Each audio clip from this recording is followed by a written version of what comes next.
Israel terkenal karena tindakannya yang sering mencaplok wilayah negara lain secara sewenang-wenang. Suriah, Mesir, Yordania, Lebanon, dan Palestina sudah pernah merasakan wilayahnya diklaim sepihak oleh Israel. Kenapa Israel seolah ngebet ingin memperluas wilayahnya? Hal ini tak terlepas dari ambisi mereka untuk menciptakan Greater Israel alias Israel Raya. Sebuah ambisi yang sangat kontroversial dan mendapat penolakan dari negara-negara Arab. Video ini akan membahas soal asal mula, cakupan wilayah, dan berbagai kontroversi yang menyelimuti rencana Greater Israel. Mari kita mulai pembahasannya.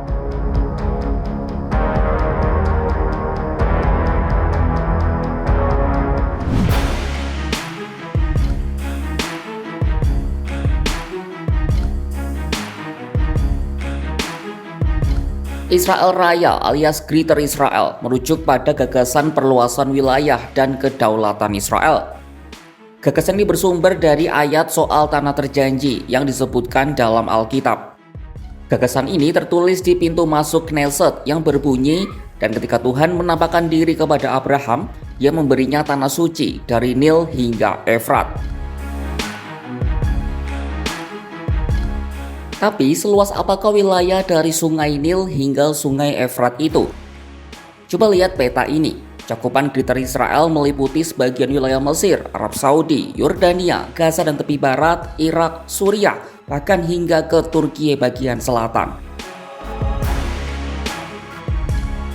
Namun dikutip dari Daily News Egypt, banyak penelitian historis dan agama yang telah menunjukkan kepalsuan klaim ini. Kalimat itu diklaim bertujuan untuk memaksakan realitas baru di lapangan. Artinya konsep Greater Israel pada dasarnya didasarkan terhadap interpretasi Taurat yang menyimpang. Israel pun sebenarnya sudah mempromosikan rencana ini sejak lama. Klaim pertama tercatat disampaikan oleh pendiri Zionisme global Theodor Herzl pada tahun 1904.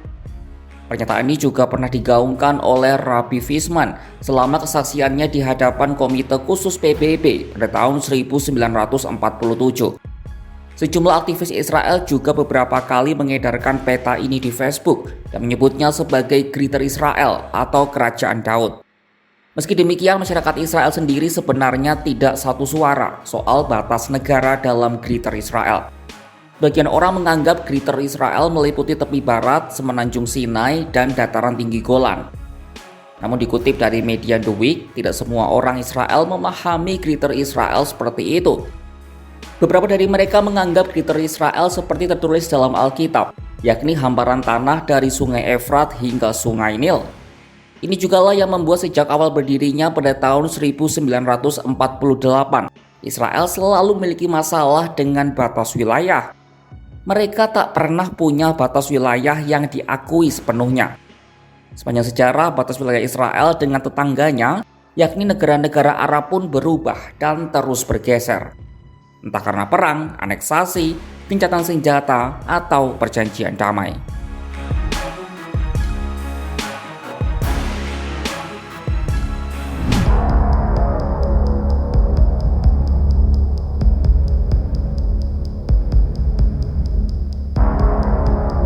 Konsep Greater Israel telah lama menarik bagi para nasionalis sayap kanan Israel. Ambisi ini jugalah yang menjadi fondasi dasar berdirinya Partai Likud, tempat Perdana Menteri Israel saat ini, Benyamin Netanyahu, bernaung. Partai itu telah mendominasi politik Israel sejak tahun 1977. Undang-Undang Negara Bangsa Orang Yahudi yang disahkan pada tahun 2018 bahkan mempromosikan permukiman Yahudi sebagai nilai nasional.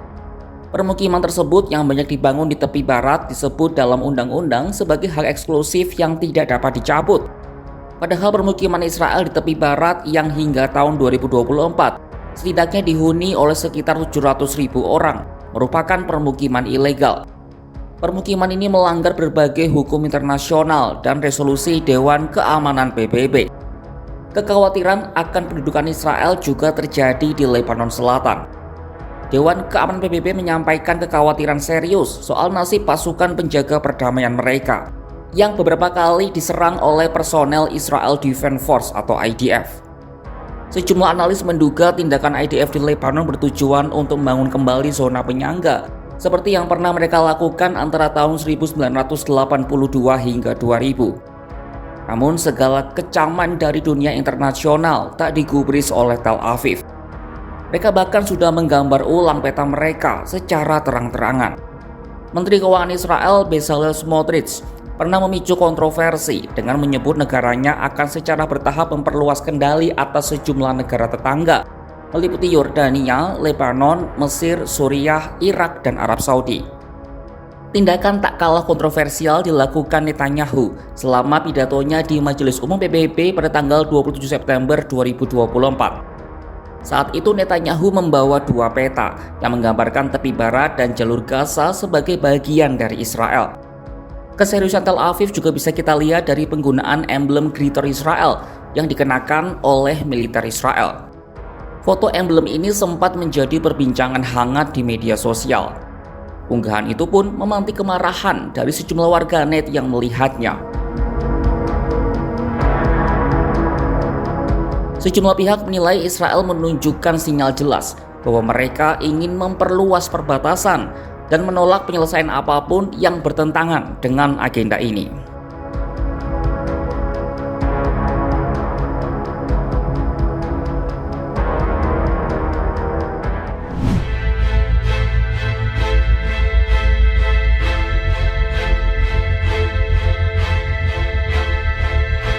Dunia internasional, terutama negara-negara Arab, ramai-ramai mengecam keras ambisi Greater Israel. Alasannya jelas, jika rencana itu benar dilakukan, maka beberapa negara akan kehilangan sebagian wilayahnya. Kecaman ini misalnya disampaikan oleh negara-negara Teluk, termasuk Qatar, Uni Emirat Arab, dan Arab Saudi. Kementerian Luar Negeri Qatar menyebut penerbitan peta Israel sebagai pelanggaran mencolok terhadap resolusi legitimasi internasional dan ketentuan hukum internasional. Doha juga menyebut Greater Israel akan menghambat perdamaian di kawasan tersebut. Mereka juga menyerukan masyarakat internasional untuk menekan pendudukan Israel. Kecaman serupa dilontarkan oleh Kementerian Luar Negeri Uni Emirat Arab dan Arab Saudi. Dubai menekankan perlunya mengakhiri segala praktik yang merusak solusi dua negara dan pembentukan negara Palestina merdeka. Sementara Jeddah menekankan pentingnya menghormati kedaulatan dan batas-batas negara.